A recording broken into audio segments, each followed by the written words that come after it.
রোজ রোজ তেল মশলাযুক্ত খাবার না খেয়ে এই গরমে এরকম হেলদি ব্রেকফাস্ট রেসিপি বানিয়ে খেতে পারেন। মাত্র দুটো উপকরণেই ঝটপট তৈরি হয়ে যায় আর বানানো খুব সোজা। আর স্কুল অফিসের টিফিন বক্সেও আপনারা এইভাবে ঝটপট বানিয়ে দিতে পারেন। একবার দেখলে যে কেউ রেসিপিটা তৈরি করে নিতে পারবে। আর খেতে হয় দারুণ সুস্বাদু, ছোট থেকে বড় সকলেই চেয়ে চেয়ে খাবে। নমস্কার বন্ধুরা, আমি মুনমুন কিচেনে আপনাদের সবাইকে স্বাগত। এই রেসিপিটা তৈরি করার জন্য আমি এখানে একটা বাটি নিয়ে নিয়েছি, ছোট বাটির সরু দানা যে সুজিটা হয় সেই সুজি। আর এখানে নিয়ে নিয়েছি ময়দা 1 বাটি। আপনারা এই রেসিপিটা কিন্তু ময়দার পরিবর্তে আটাও দিয়েও তৈরি করতে পারেন, তবে স্বাদের দিক থেকে দেখতে গেলে ময়দাটাই বেশি খেতে ভালো লাগে। এবারে আমি একটা বড় পাত্রের মধ্যে ময়দা আর সুজিটা দুটোই একসঙ্গে নিয়ে নিলাম। আর এখন এর মধ্যে দিয়ে দিচ্ছি বেশ কিছুটা পরিমাণে লবণ স্বাদ বুঝে, আর অল্প একটু চিনি দিয়ে দিচ্ছি। চিনিটা কিন্তু মিষ্টির জন্য নয়, চিনিটা দিয়েছি স্বাদের ব্যালেন্স হওয়ার জন্য। সব কিছু উপকরণ এবার একটা চামচ দিয়ে খুব ভালো করে মিশিয়ে নিতে হবে। এই পর্যায়ে দেখুন খুব সুন্দর করে যখন মেশানো হয়ে গিয়েছে, আমি কিন্তু একটু করে জল এর মধ্যে অ্যাড করে দিচ্ছি। তো একসঙ্গে বেশি জল দেব না। দেখুন আমি কিভাবে একটু একটু করে জল দিয়ে ব্যাটারটা তৈরি করছি। প্রথমেই যদি বেশি জল দিয়ে দেন তাহলে কিন্তু ময়দাগুলো দলা বেঁধে যাবে, ভালো করে এই ব্যাটারটা তৈরি হবে না। তার জন্য অল্প অল্প করে জল দিয়ে ব্যাটারটা তৈরি করে নেবেন, তাতে দেখবেন ময়দার কোনো রকম দলাভাব থাকবে না। একটা চামচ দিয়ে আমি এটা কিন্তু খুব ভালো করে মিশিয়ে নিচ্ছি, আর বারে বারে অল্প অল্প করে জলটা বুঝে শুনে দিচ্ছি যাতে বেশি জল একসঙ্গে না লাগে। আর আপনারাও ঠিক এইভাবেই তৈরি করে নেবেন। এবারে এটাকে রেস্টে রেখে দেব 2 থেকে 3 মিনিট মতো। যেহেতু সুজি আছে, আপনারা সবাই জানেন সুজি জল টেনে নেয়। আর এখন আমি একটা মশলা তৈরি করে নিচ্ছি। একটা মিক্সির বোলের মধ্যে নিয়ে নিচ্ছি বেশ কিছুটা পরিমাণে ধনেপাতা, আর এর মধ্যে দিয়ে দিচ্ছি বেশ কিছুটা পরিমাণে আদার টুকরো, আর এখানে দিয়ে দিচ্ছি গোটা 5টা মতো রসুনের কোয়া। এই মশলাটা আমার কিসে কাজে লাগবে অবশ্যই দেখিয়ে দেব। আর ঝালের জন্য নিয়েছি 3টে কাঁচা লঙ্কা। ঝালটা আপনারা নিজেদের প্রয়োজন মতো বাড়িয়ে বা কমিয়ে নেবেন। ভিডিওটা স্কিপ না করে পুরোটা দেখুন, তাহলে বুঝতে পারবেন। এবারে একটা বাটির, ছোট বাটির সামান্য অল্প পরিমাণে জল দিয়ে এটাকে খুব সুন্দর একটা মিহি পেস্ট তৈরি করে আপনাদের কাছে ফিরে আসছি। এখন দেখুন খুব সুন্দর পেস্টটা তৈরি হয়ে গিয়েছে।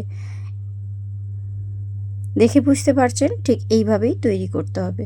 তো চলুন, এখন সুজিটা রেস্টে রয়ে গিয়েছিল 3 থেকে 4 মিনিট মতো। তো এতে সুজিটা অনেকটাই জল টেনে নিয়েছে, আর ব্যাটারটা আরও বেশি ঘন হয়ে গিয়েছে, কারণ আপনারা সবাই জানেন সুজি কিন্তু জল টেনে নেয়। তার জন্য আবারও চামচ দিয়ে খুব ভালো করে নাড়াচাড়া করে নিলাম। তো এবারে বেটে নেওয়া এই মশলাটা ওই ব্যাটারের মধ্যে দিয়ে দিচ্ছি। রেসিপির স্বাদটা ভীষণ সুন্দর হয়। প্রত্যেকটা জিনিস দেবেন, একটাও স্কিপ করবেন না। আর আমি যেসব উপকরণ দিয়েছি এগুলো সকলের বাড়িতে থাকে, কোনো রকম আহামরিভাবে আমি রেসিপিটা তৈরি করিনি। বাড়িতে থাকা উপকরণ দিয়ে রেসিপিটা তৈরি করেছি। আর মিক্সির বোলটা ধুয়ে সামান্য অল্প জল এখন ওই ব্যাটারের মধ্যে দিয়ে দিলাম। তার জন্যই আমি প্রথম থেকে জলটা কম করে দিতে বলেছিলাম, কারণ জলটা পরে অ্যাড করতে হবে।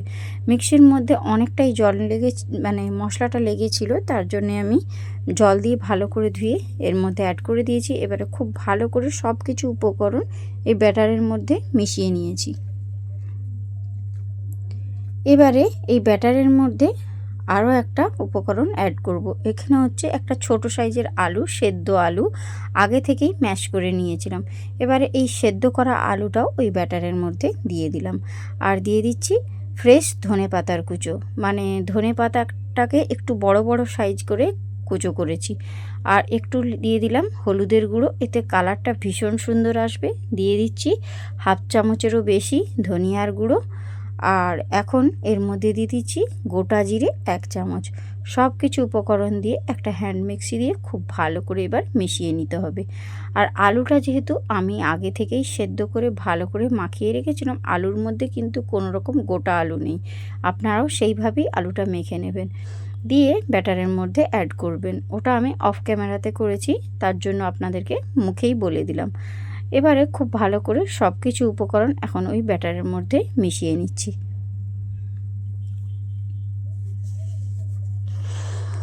এর মধ্যে আরও একটা উপকরণ এখন আমি সবার শেষে অ্যাড করলাম, দিয়ে দিলাম একটা ডিম।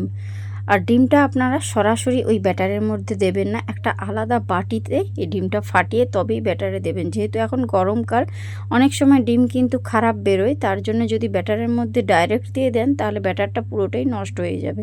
আর একটা হ্যান্ড মিক্সি দিয়ে খুব ভালো করে ডিমটা ব্যাটারের সঙ্গে মিশিয়ে নিয়েছি। এখন দেখুন ব্যাটারের ঘনত্বটা ঠিক এই রকম পর্যায়ে তৈরি করতে হয়, মানে খুব বেশি যে ঘন তাও নয়, আর একেবারে যে পাতলা তাও নয়। তার জন্যই আমি একটা চামচ দিয়ে আপনাদেরকে তুলে তুলে দেখিয়ে দিচ্ছি ব্যাটারের ঘনত্বটা এইভাবেই তৈরি করে নিতে হবে। এবারে চলুন মূল রেসিপিতে যাওয়া যাক। এখন গ্যাসের উপর একটা ফ্রাই প্যান বসিয়ে তার মধ্যে দিয়ে দিলাম সামান্য অল্প পরিমাণে একটু রিফাইন তেল, মানে হাফ চামচের থেকেও কম। এবার ওই তেলটা আমি ফ্রাই প্যানের গায়ে একটা ব্রাশ দিয়ে বুলিয়ে নিচ্ছি।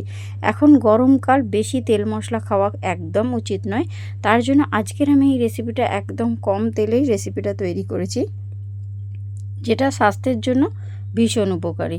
এবারে ব্যাটারটা দেওয়ার আগে একবার হাতা দিয়ে এইভাবে ওপর নিচ করে নাড়িয়ে দেবেন, দিয়ে এক হাতা ব্যাটার ওই এর মধ্যে দিয়ে দিলাম। এবারে হাতার পেছনটা দিয়ে ঠিক এইভাবে ঘুরিয়ে নিতে হবে, তাহলে দেখবেন সুন্দর একটা গোল শেপে তৈরি হয়ে যাবে। দেখুন কত সুন্দরভাবে তৈরি হয়ে গিয়েছে। এবারে এটাকে একটু ঢাকনা দিয়ে দেব, ঢাকনা দিয়ে 1 মিনিট মতো রেখে দেব একদম লো ফ্লেমে। দেখুন ওপরটা খুব সুন্দরভাবে শুকিয়ে গেছে। এবারে ওপর থেকে সামান্য অল্প একটু তেল ছড়িয়ে দিয়ে আমি ব্রাশ দিয়ে পুরোটা ব্রাশ করে নেব। আমি চেষ্টা করছি এই ব্রেকফাস্ট রেসিপিগুলো একেবারে কম তেলে তৈরি করার, যেহেতু এখন খুব গরম, তার জন্যই কম তেলে যদি যে কোনো রেসিপি খেলে স্বাস্থ্যের জন্য ভীষণ উপকারী। আর উল্টে পাল্টে এবারে একটু লালচে করে ভেজে নেব, আর কিন্তু আমি তেল দেব না। আপনারা লক্ষ্য করুন আমি ওই 1 চামচ তেলেই সমস্ত ব্রেকফাস্টটা তৈরি করে নিলাম, মানে একটা তৈরি করার জন্য 1 চামচের থেকেও কম আমি তেল ব্যবহার করেছি। আপনারা লক্ষ্য করছেন কিনা জানি না, তার জন্যই আমি বলে দিলাম 1 চামচের থেকেও আমি কম তেল দিয়ে এই ব্রেকফাস্ট রেসিপিটা তৈরি করে নিয়েছি। আর উল্টে পাল্টে দেখুন খুব সুন্দর একটা লালচে করে ভেজে নিয়েছি। এবারে এটাকে তুলে একটা সাইডে সরিয়ে রাখলাম। দেখুন এখন আবারও হাফ চামচ তেল দিয়েছি, আর তেলটা দিয়ে শুধু ব্রাশ করে দিয়েছি। আবারও ব্যাটারটা এইভাবে নাড়া দিয়ে আমি 1 হাতা ব্যাটার ওই ফ্রাই প্যানের মধ্যে দিয়ে দিচ্ছি। আপনাদের বোঝার সুবিধার্থে আমি 2-3টে মতো তৈরি করে দেখিয়ে দিয়েছি, যাতে রেসিপিটা আপনাদের তৈরি করতে কোনো রকম সমস্যা না হয়। আর হাতার পেছনটা দিয়ে এইভাবে বুলিয়ে দিয়েছিলাম, তারপরে এটাকে ঢাকনা দিয়ে রেখে দেবো 1 মিনিট মতো। 1 মিনিট পর আমি ফিরে আসছি। দেখুন খুব সুন্দরভাবে উপরটা শুকনো হয়ে গিয়েছে, আর এটা কিন্তু প্যানের গায়ে একটুও জড়িয়ে যাচ্ছে না। প্রথমে হাফ চামচ দিয়েছিলাম, পরে আবার হাফ চামচ দিলাম। দেখুন হাফ চামচের থেকেও কম দিলাম কিন্তু, দিয়ে একটা ব্রাশ দিয়ে এইভাবে ব্রাশ করে দিলাম। আর এই তেলেই সম্পূর্ণ ব্রেকফাস্ট রেসিপিটা আমি ভেজে নেব উল্টে পাল্টে, তাও আবার লালচে করে।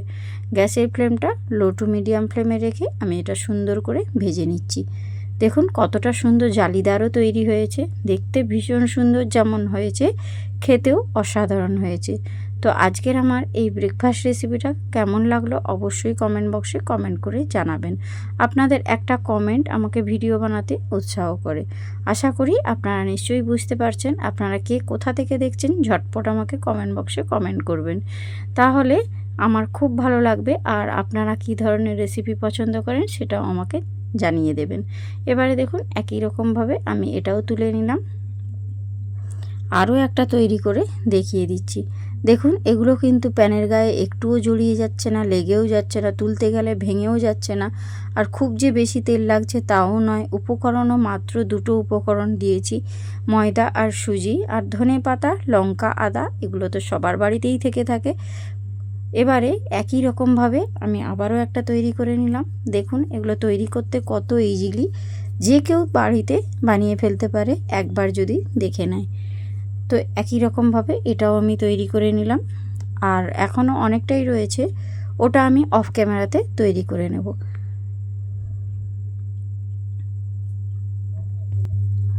এবারে দেখুন ঢাকনাটা খুলে আবারও দেখিয়ে দিচ্ছি উপর থেকে কত সুন্দরভাবে তৈরি হয়ে গিয়েছে। খুব সহজেই। আবার অপর সাইডে উল্টেও দেব, একটু তেল আগে ব্রাশ করে নিচ্ছি, দিয়ে উল্টে পাল্টে একটু লালচে করে ভেজে তারপর নামিয়ে নেব। আমার নতুন এবং পুরাতন সমস্ত বন্ধুদের অনেক অনেক ভালোবাসা, যারা এতদিন আমার সাথে থেকেছেন এবং আমার প্রত্যেকটা ভিডিও যারা রোজ দেখে তাদেরকে অনেক ধন্যবাদ। এবং আমার নতুন বন্ধুদেরও অনেক অনেক সুস্বাগতম আমার চ্যানেলে। মুনমুন কিচেন চ্যানেলের তরফ থেকে আমার সমস্ত বন্ধুদের অনেক অনেক ভালোবাসা। রেসিপি যদি ভালো লেগে থাকে তাহলে বন্ধুদের মধ্যে শেয়ার করে দেওয়ার অনুরোধ রইল। আর আপনারা কি ধরনের রেসিপি পছন্দ করেন সেটাও আমাকে জানাতে ভুলবেন না। একই রকমভাবে দেখুন এটাও খুব সুন্দর করে ভেজে নিয়েছি। এবার এটাকেও একটা পাত্রের মধ্যে তুলে নেব। সব কটা আমি অফ ক্যামেরাতে তৈরি করব, তারপর আপনাদের কাছে পরিবেশন করব। এগুলো খাবার জন্য কোনো রকম সসের প্রয়োজন হবে না, কোনো রকম তরকারির প্রয়োজন হবে না। এগুলো শুধু এমনিই খাওয়া হয়ে যাবে। বাচ্চাদের স্কুলের টিফিন বক্সে, অফিসে টিফিন বক্সে আপনারা এইভাবে তৈরি করতে পারেন। পেটও অনেকক্ষণ ভর্তি থাকে। এইভাবে দেখুন দেখতে কতটা লোভনীয় হয়েছে। যেমন দেখতে হয়েছে খেতেও ততটাই লোভনীয় হয়েছিল। আশা করছি রেসিপিটি আপনাদের খুবই ভালো লেগেছে। এবারে দেখুন এগুলো কতটা নরম হয়েছে সেটাও আমি আপনাদেরকে দেখিয়ে দিচ্ছি। একদম গালে দেওয়ার সাথে সাথেই মিলিয়ে যাবে, একদম তুলোর মতো নরম। দেখুন এইভাবে ভাঁজ করলে, যেইভাবেই আপনারা ভাঁজ করবেন সেভাবেই ভাঁজ হয়ে যাবে আর একদম হাতের মুঠোতে চলে আসবে। পেছন দিকটাও দেখুন কতটা সুন্দর জালিদার হয়ে তৈরি হয়েছে। আর এক বাটি ময়দা আর হাফ বাটি যে সুজি নিয়েছিলাম ছোটো বাটির, তাতে দেখুন কতগুলো তৈরি হয়েছে। তো আজকের মতো আমি ভিডিওটা এখানেই শেষ করব। দেখা হচ্ছে নেক্সট রেসিপির সঙ্গে। আপনারা সুস্থ থাকবেন, ভালো থাকবেন। তো আজ আসি বন্ধুরা, টাটা, বাই বাই।